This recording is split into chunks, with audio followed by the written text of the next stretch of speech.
Secara benar, di sini saya jelaskan clustering. Clustering terhadap dataset DBC Inggris. Untuk linknya nanti akan saya taruh di deskripsi. Untuk sekilas mengenai datasetnya, ini mengenai berita-berita ya yang belum ada label kelasnya, kayak mau ini berita termasuk dalam kategori apa. Kemudian kita akan menggunakan clustering untuk mengomongkan berita-berita yang ada di dataset ini. Pertama kalian harus create API JSON-nya. Nanti buat di Google kalian bisa cari tahu sendiri. Untuk yang pertama kalian gunakan ini Power Quality Portal untuk mengupload table JSON-nya. Nah, nanti kalian di konten akan ada table JSON ini library-nya. Kemudian setup table dia akan bisa ini. Kemudian table dataset download. Ini untuk download dataset ini untuk langsung dimasukkan ke konten. Nanti akan membentuk file zip. Kemudian di unzip di bagian sini. Nah, kemudian di sini untuk meload datasetnya. Jika kalian buka ini, nanti akan ada parameter atau pembatasnya itu bukan kayak tabel satu-satu tapi koma. Dan ini jumlah datanya, penambahan dulu kita data kosong. Saya menunjukkan title dan deskripsi karena informasi mengenai title dan deskripsi mungkin agak mirip gitu ya. Jadi versi 1. Kemudian update-nya dalam format datetime. Kemudian date-nya dalam format date tanpa waktu. Kemudian duplicate title di handle title juga handle duplikatnya, sampai tampilkan lagi apakah sudah terhapus semua. Kemudian kita akan preparasi pertama mendownload stopwatch yang tersedia di kata-kata dalam bahasa Inggris. Nah, kita download. Kemudian di prosesnya yang pertama dibuat huruf kecil, kemudian dibuat supaya yang dideteksi itu cuma huruf-huruf saja dari A sampai Z. Ini kemudian organisasi dengan membentuk satu kata-kata, kemudian dicek apakah yang istimewa tadi, apakah kata tersebut termasuk dalam ini stopwatch atau bukan. Kalau iya tentu di drop atau dihapus.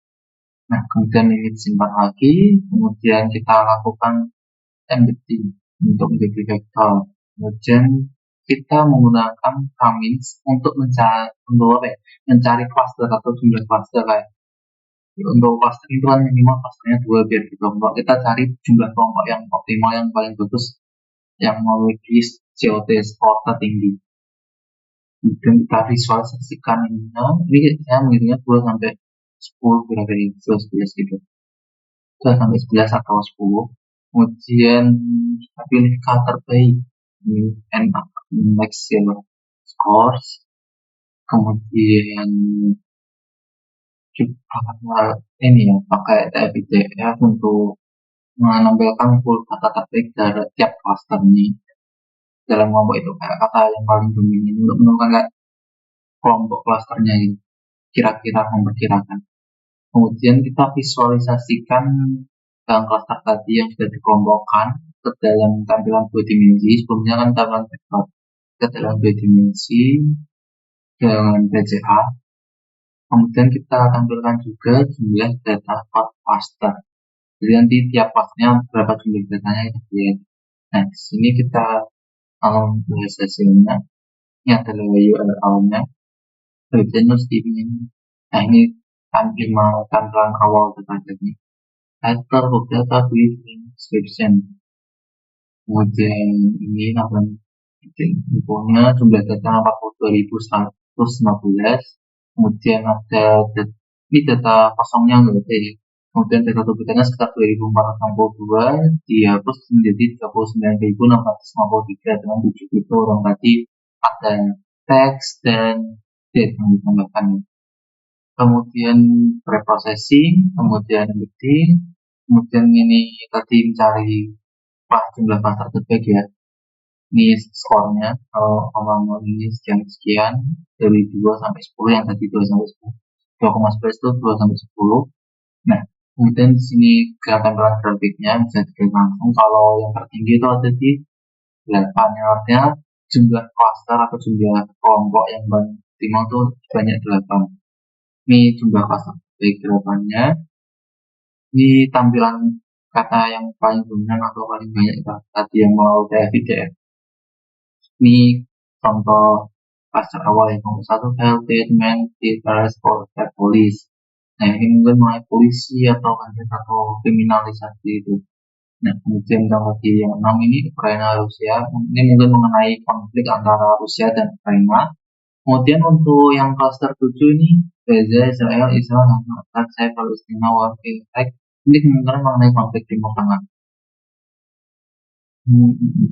Kemudian ini tampilan yang tadi ya dari yang di vektor ini diubah ke dua dimensi. Ini kita bisa lihat langsung bahwa cluster pertama yang mana ini ceritanya ini olahraga ini mendominasi cluster satu ini mendominasi paling banyak ini. Terus kita lihat ke sini, ini sudah diurutkan berdasarkan jumlah data terbanyaknya. Jadi kita mulai 7.829 ini untuk cluster 1 atau kelompok pertama ini memiliki jumlah data terbanyak. Kemudian diikuti oleh kelompok 4. Hingga akhirnya yang paling bawah adalah kelompok 7, cluster 7. Ya, itu sekian bagaimana penggunaan clustering untuk mengelompokkan dataset berita. Apabila ada salah kata atau salah pengucapan atau lainnya, saya mohon maaf. Dan dari saya, wassalamualaikum warahmatullahi wabarakatuh.